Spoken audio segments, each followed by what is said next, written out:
নমস্কার বন্ধুরা, কেমন আছেন সবাই? চলে এসেছি শখের চাষবাস চ্যানেলের নতুন একটি ভিডিও।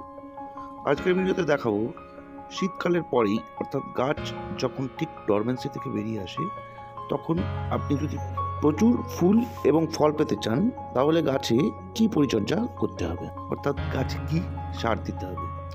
আমার গাছগুলিকে দেখুন, এটি ছোট্ট একটি গাছ। প্রত্যেকটি গাছেই দেখুন কি পরিমাণ ফুল এসছে। এই দেখুন, এই গাছটি আমার বাগানের সব থেকে ছোট গাছ। শুধু একটি গাছে নয়, এই গাছটাতেও দেখুন, ছোট ছোট গাছ, এবং তাতে কচি কচি পাতা বেরোচ্ছে এবং পাতার সঙ্গে ফুল নিয়ে আসছে। কিন্তু এর যে পরিচর্যা, এর যে এফেক্ট, আমরা ঠিক 15 দিন আগে সার প্রয়োগ করেছিলাম। কি সার প্রয়োগ করেছিলাম সেটা আপনাদের এবার দেখায়।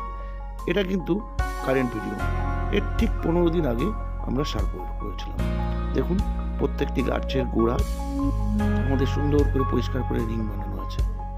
তার আগে একটা কথা আপনাদের বলে রাখি, শীতকালে গাছ কিন্তু ডরমেন্সিতে চলে যায়, অর্থাৎ গাছ পুরো ঘুমিয়ে যায়, অর্থাৎ গাছের মধ্যে কোনো অ্যাক্টিভিটি থাকে না।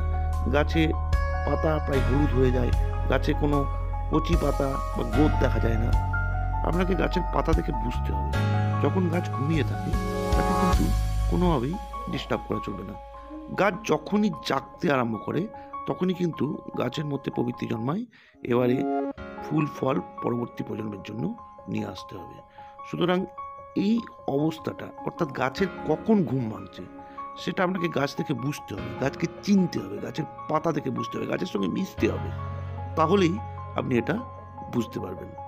এবারে দেখুন, 15 দিন আগের ভিডিও, আমরা কি সার প্রয়োগ করেছি। সার প্রয়োগের আগে অবশ্যই আপনাকে গাছের গোড়াটি ভালো করে পরিষ্কার করে নিয়ে, ঠিক গাছের মাথাতে যখন সূর্য থাকে, তার ছায়াটি যে অংশে পড়ে সেই বরাবর 3 থেকে 4 ইঞ্চি ভিতরের দিকে আপনাকে একটা রিং বানিয়ে নিতে হবে, এবং এই রিংয়ের মধ্যে আপনাকে সারটি প্রয়োগ করতে হবে। দেখুন, আমরা প্রথমে গাছের গোড়াগুলি সুন্দর করে পরিষ্কার করে নিয়েছি, তারপরে আমরা এই রিংটি বানাচ্ছি।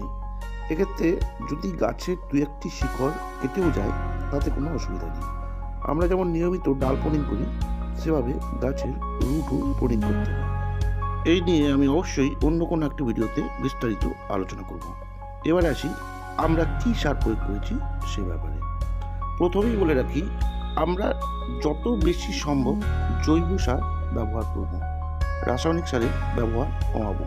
তবে রাসায়নিক সার আমাদের দিতেই হয় ইনস্ট্যান্ট গাছের মধ্যে তার গ্রোথ লক্ষ্য করার জন্য।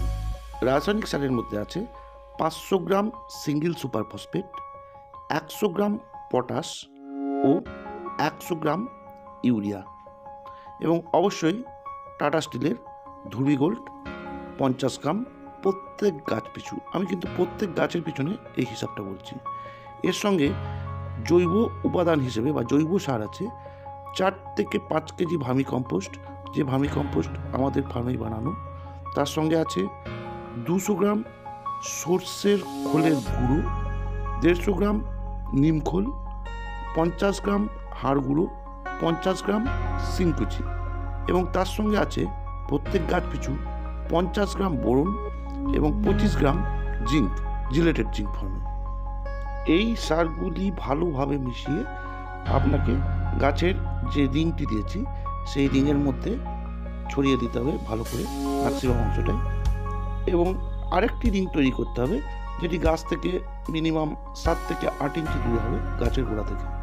তারপর এই সারটিকে ভালো করে মাটি চাপা দিয়ে, এই দেখুন এই গাছটিকে আমরা যেমন করেছি, সারটিকে প্রথমে মাটি চাপা দিয়েছি এবং তারপরে জলটি যাতে ধরে রাখতে পারে তার জন্য একটি রিং বানিয়ে দিয়েছি, এবং তারপরে গাছের গোড়ায় বেশ ভালো করে কয়েকদিন জল দিয়ে দিতে হবে।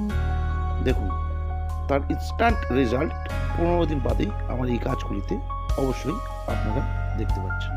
দেখুন গাছগুলিতে কিভাবে ফুল এসেছে। আজ তাহলে এ পর্যন্তই থাক বন্ধুরা, আবার আসছি আরেকটি ভিডিও নিয়ে।